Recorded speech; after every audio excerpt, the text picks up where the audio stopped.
How's it going, everyone? Welcome back to another episode of the Shawn and Matt Show. My name is Matt. That is Shawn, and welcome to the show. Shawn, in today's episode, we're going to be talking about Zillow and their iBuying program, which stands to lose more than $550 million, and they're going to lay off 25% of their entire staff in the wake of this iBuyer disaster. I'm going to say disaster. That's what it's at this point.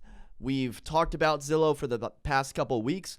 Dating back to 2019 is when we first talked about them. And, you know, Zillow's iBuyer program started in 2018, and they've steadily been buying houses. And we've talked about them gaining market share while losing money. And they've really ramped up the purchases of these houses, but they haven't ramped up the sales nor the profit, and they've lost a lot of money in this endeavor. Shawn, they just announced that they're going to cancel their Zillow iBuyer program. What are your thoughts? It's dumbfounding to me, and you know, we kind of predicted this a while ago. You got to be hesitant on the whole buying and flipping houses because there's a lot that goes into it. Which part is dumbfounding for you? That they actually just cut. They cut the cord and they said, boom, we are done. You know what that says is we screwed up so badly that we have to just cut it. I mean, when you go so hard on buying things, I mean, there's so many things we can talk about on this, right? The Zestimate. Do you remember when every home seller was like, well, my Zestimate is this. I want to sell it for this. And I'm like, well, your Zestimate is wrong. The Zestimate is too high, right? How many times did we say that to sellers? How many times real estate agents? How many times have we said that to the seller? It's too high. It's too high. And now Zillow doubled down on that whole Zestimate. And they said, you know what? We're going to start buying these houses. And we're going to do it on our Zestimate because our algorithms are correct and we know they're correct. And we're going to start doubling down and put our bets on that Zillow estimate, that Zestimate. Well, you know what? Algorithms are good, like we've said many times, in cookie cutter little places. But you know what? There's nothing that can replace a human being that sits on the ground and does this work for a living. There's nothing that can replace it. So, you know, you can try your bots, you can try your estimates, but when you go with the big boys and you start putting that money down, you better know that your estimates are right. Yeah, a car is pretty much the same off the line, right? If I get the same model that you get, pretty much the same. You know, right. A couch, if we both buy the same couch, if we both buy the same oversized desk, it's the same. But with a house, everything can be slightly different. And what CEO Rich Barton said that, you know, not only are there nuances with the housing, but predicting the price of homes 6 months ahead is really difficult. And dating back to 2019, when we were talking about it, you know, Zillow's profits on some of these houses was something like $1,600, which essentially is negatable, you know, in one fell swoop if the market changes or if the house doesn't sell, you know, within a week's time frame. So I guess, Shawn, my question is, Did Zillow mess up, or is the whole iBuyer industry kind of going to go the way of what the Zillow iBuyer program went? Well, you know, the other iBuyers are still doing it, and I think they're doing it in a better manner maybe, or they're not using algorithms to do it. If you're using human beings to actually predict what these prices are, or not predict, right? You can't predict the market. The only thing you can predict in a market is seasonality, in my opinion, right? I know that in December or November through January is probably our best time to buy. That's when I'm buying. If I'm flipping, I'm buying there. I'll flip it around in March and April and make a profit pretty much every time because it depends on the market, but seasonality is really what to watch. So, I mean, I don't see the other iBuyers going away. I think they'll start slimming down this and be like, all right, well, wait. If Zillow can screw up this big time, then maybe we can too. And when you're holding 7,000 houses, like I said before, markets can change very quickly and you can lose your shirt. And if you're just buying these things to make a small profit, it's not worth it. I was looking at a condo the other day and I'm thinking to myself, in Ballston, and I'm thinking, man, this is starting to get a good price for this place. I'm thinking to myself, all right, if I could get it at X and put all this stuff in it, and then I was thinking I could probably make about $30,000 on it, right? 10%, a little under 10%. And I'm like, that's not even enough for me. I was like, no, I'm not getting, for all that headache, it's not enough. I need at least 50 to turn that around, right? Profit, because I'm not going to go through that risk, right? And so that's what you've got to think on their scale is like, you're just going and buying, and you're not necessarily trying to get a deal. You're going on your Zestimate. That's insanity. It's insanity. You have to put work into these things. You don't know I don't know. Some stats for you. An analyst said that 2/3 of the houses that Zillow bought are currently underwater. Zillow bought in the third quarter 9,600 homes and sold about 3,000 of them, with the sales producing, this is big, an average loss in gross terms of more than $80,000 per house. Shawn, $80,000 per house on 3,000 houses. Zillow disclosed that it wrote down $304 million in losses due to houses purchased too high in the third quarter, and it expects $240 million to $265 million in the fourth quarter of losses, pushing those totals to more than $550 million. What are you thinking? What was their business model on this? Because how do you misstep that much, right? Granted, we are in one of the best real estate markets for sellers ever, right? Are we still in that? I see it waning. I see it pulling back, okay. Right? But there are some instances that, I was showing a property the other day. They already had 5-6 offers. It's still going strong, if you price it right. So, but every market's different. So you better know that market. But, just to buy something waiting for the equity or to go up in value so you can sell it, that's not a winning proposition. You better buy it at a lower point, put money into it, and sell it higher. You're not just buying it, holding it, and trying to sell it higher later. You have to be doing something. So you have to get it at a lower value at the beginning. It's dumbfounding. It's really a bad misstep. If they would have hired me, I would have made them money. Yeah, and Zillow, this is not really in their wheelhouse. They've stepped outside and they started to expand, right? Yes. Zillow's where you go to search for a house and to find a property and to set up a showing.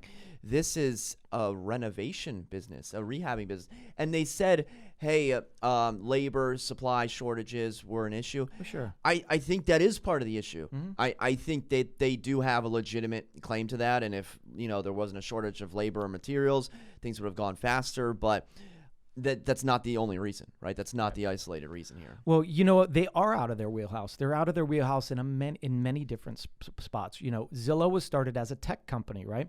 What were they? A website. They were feeding off of real estate agent information. That was their whole thing. They were selling our listings back to us, which, my stance on this. I've hated it from day one, and I don't know who sold us out. But they were a tech company. They still are a tech company. So they've stepped out and started doing a brokerage, right? Then they stepped out and do the iBuyer. So I'm waiting for that brokerage model to fall too. I'm hoping, just my thought. But no, whatever. You gonna read your quote off your sticky note? Yeah, my phone's over there, so I had to write this down. Mm-hmm. But this is from the CEO. This is in the Inman article, and I thought this was really relevant to what I was just saying. He says, the iBuyer program, it put Zillow in a position of having to negotiate with consumers for their most emotionally and financially valuable asset, only to have 90% of them go and do something else. My point exactly. You cannot sell real estate with a bot, with electronics. There is an emotional aspect to this, and we deal with it on the front lines. It's almost like you have to have a psychology degree or something. You have to be a psychologist to deal with a lot of the things that we deal with. It's not just cookie cutter, cut and dry you can buy. It's difficult. And so there are a lot of nuances in this real estate market that you have to deal with. There's plenty of opportunity for you to buy as an iBuyer through your predictions, through just, Yes, but the majority, I would say, is an emotional sell for that seller. So let's touch on a few things. First, let's talk about Zillow stock, and then let's talk about the market crash and how this is going to affect, inventory levels. So first, Zillow stock, we're now down to about $68 a share. Around Halloween, it was at $105. So we're down about 30% in the past couple days, and then down about 45% in the past 6 months. And so now Zillow's looking to sell these 7,000 houses that they currently own, and they're estimating the value of these houses to be around $2.8 billion. So that's an average sales price of around $400,000. Whether they get that or not, is another question. But, to me, that just sounds like, and people say, oh, Zillow fire sale, Zillow's going to sell it on the cheap. I don't think they're going to sell it on the cheap. I think they're going to sell it for what the market demands. And right now, Zillow puts paint on something and then jacks the price up $20,000. But if Zillow were just to sell it where they normally should, buyers aren't necessarily getting a deal. Do you know what I'm trying to say? Like, the market's not right. They're not getting a deal. It's just they're selling it at what they should have sold it to begin with. Well, here's what they can't do is it's going to take time to get rid of 7,000 houses. You can't saturate a market with all of your sales. And I've made the mistake when I was younger. I had 2 flips at the same time, and I put them on in the same weekend. What a dumb thing to do. Right? Were they like the same neighborhood or something? Same neighborhood. One was a 2-bedroom, 2-level townhouse. One was a 3-level townhouse. And I put them on the same weekend, and I diluted the market. I mean, the market wasn't like it is right now.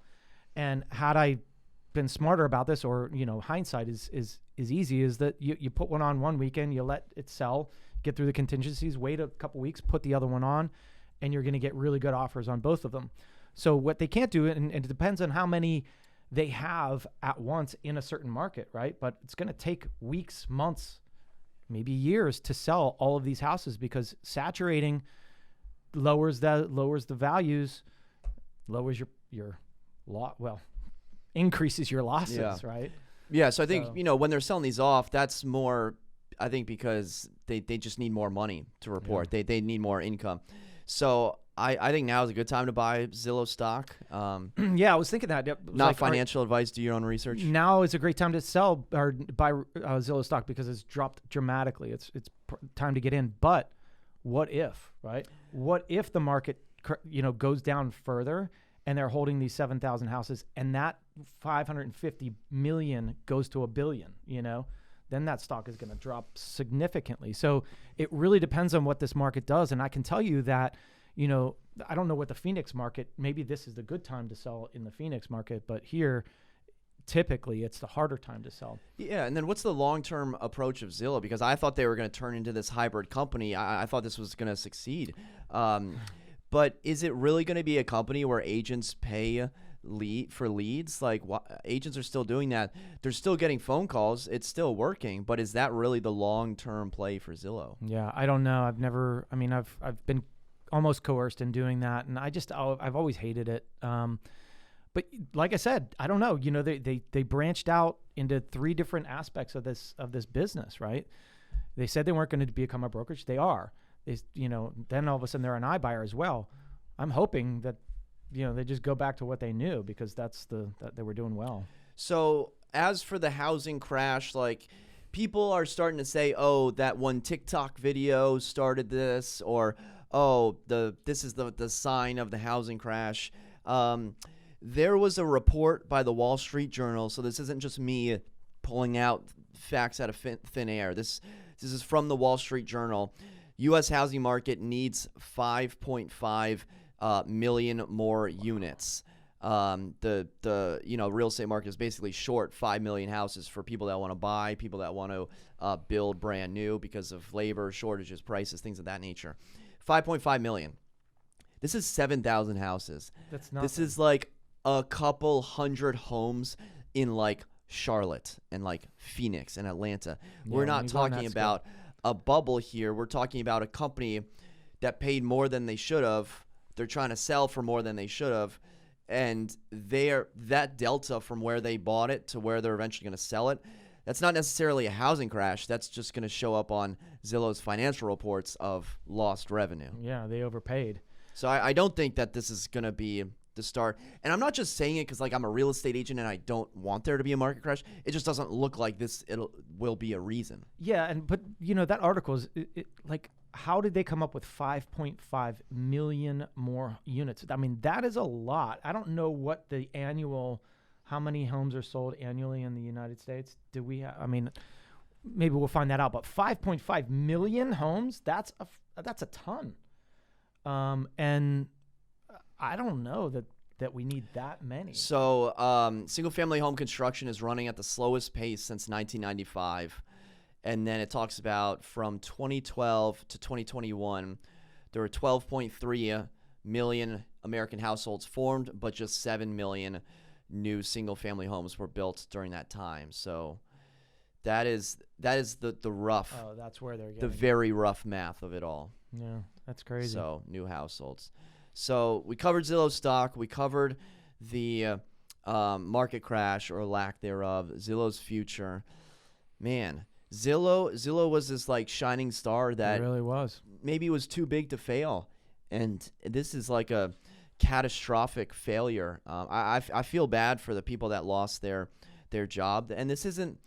I don't think that's like another thing. How many jobs they pulled back? 25%, Yeah. I think was what the number. How many jobs was that? Did you have that article? I saw that. I think it was like 8,000 people work at Zillow. So maybe I don't know. I'll look. 2,000, I'll put it on 2,000 people. I mean, that's a lot. I'll put it on the screen. But now I've read some headlines that are saying like, oh, don't buy Zillow owned houses, or Why? Zillow is like an evil corporation. And I mean, you can say that like Amazon is a big evil corporation, or you don't like Walmart, or you don't like Zillow, but like, hey, if a house comes on the market in your area and it's priced right, like, are you not buy gonna, it, man? Don't like, be an if you idiot. have a vendetta against the listing agent, like, I mean, your family still needs it. There's some emotional people. We all know people buy on emotions justified logically, but like, I'm not about to say like I wouldn't buy a house because it's owned by Zillow. No, you buy the house if you want the house. Buy the house if your family needs it. Buy when you are ready. Don't not buy because Zillow. So what about the rental aspect? Because there's other corporations that are doing this, that are buying, like BlackRock, and holding on. They're not interested in flipping. They're not interested in the quick buck. They are interested in essentially removing inventory from the housing market and putting it on the rental market. And the same way with Airbnb, how literal corporations are purchasing short-term rentals, removing that. And you got to feel for these first-time home buyers where, 100 houses in a subdivision, half of them are bought by a corporation. What do you think that's going to do to competition and prices? Yeah, well, unfortunately, that wasn't Zillow's model, right? And so, I've thought about this in the past, and I'll use myself as an example. We bought one that we rented out for a while, and we were losing every month on it because we bought it too high, right? So that's the problem. They bought these things too high. They need the capital. Their whole thing was, hey, we're going to buy, we're going to make money, we're going to replenish this capital so that we can use it again and again, but that didn't happen. So now all of this capital has been used up, and it's sitting in these houses, and they need it, I'm assuming, right? That's why they're selling it. So they don't care about $2,000 a month times 7. They care about the millions that are sitting in those houses right now. And the risk, man, the risk is so big. It's so big. And, I mean, the market could fall. The market could go up and they could make tons. But the market could fall. I'm not betting on 7,000 houses. You know who's laughing their way to the bank are those home sellers that got their home sold by Zillow and got that estimate of 40% higher than what their values were. Can you imagine? They're like, yeah, I'll take this. Hey, if anybody sold their houses on Zillow and you're watching this, please write your experience and let us know what you got, what you thought the fair market value was, because I mean, I want to see what these numbers are. Like, I wish I had some examples around us to see what they would have paid and be like, oh my gosh, because, we've seen a couple stories around here where we're like, they paid what for it? They're going to give you this. Take it. You have to take it because the market's not going to yield you that, Yeah. And now I'm wondering if these iBuyers are even going to be an option in 6 months. I think they are. I think they are. But maybe not to the extent as we once thought. I think everybody's going to pull back and say, all right, now let's not be spending so wildly. Markets can change quickly. It gives, I think it's good, it's healthy, because I want buyers, normal buyers, to have more opportunity. And you know, where the money is in the renovation, right? I always say that, like, if I have clients that are selling, I'm like, listen, do you, it depends on what you want, but if you want $30,000, $40,000 more, you could put $6,000 into this place and I can yield you 20 more or whatever it is. Do it. It's easy. It's going to sell quicker. It's going to yield you more money. But there's a lot of people that don't want to go through that. So if those buyers can buy those on their own and put their own sweat equity in, then they're going to see the increase and not the big corporation. Yeah. I don't know, man. It's a big tumble. And I kept getting these articles and I'm like, why are they sending the same article? And then I'm like, oh my God, they stopped altogether. Like, that is insane to do that. But hey, man, see what happens. Yeah, we'll see what happens. All right, guys. Well, maybe we'll be back next week. Maybe Zillow will have another announcement. They stopped their brokerage.